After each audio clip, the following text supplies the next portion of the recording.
قوم سمود نے بھی خبردار کرنے والوں کو جھٹلایا تو کہا کہ بھلا ایک آدمی جو ہم ہی میں سے ہے ہم اس کی پیروی کریں، یوں ہو تو ہم گمراہی اور دیوانگی میں پڑ گئے۔ کیا ہم سب میں سے اسی پر وحی نازل ہوئی ہے؟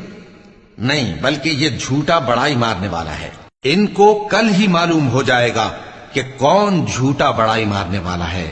اے صالح، ہم ان کی آزمائش کے لیے اونٹنی بھیجنے والے ہیں، تو تم ان کو دیکھتے رہو اور صبر کرو، اور ان کو آگاہ کر دو کہ ان میں پانی کی باری مقرر کر دی گئی ہے، ہر باری والے کو اپنی باری پر آنا چاہیے۔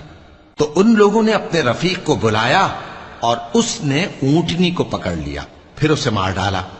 سو دیکھ لو کہ میرا عذاب اور ڈرانا کیسا ہوا۔ ہم نے ان پر عذاب کے لیے ایک زور کی آواز بھیجی تو وہ ایسے ہو گئے جیسے باڑ والے کی چورا چورا ہو جانے والی باڑ۔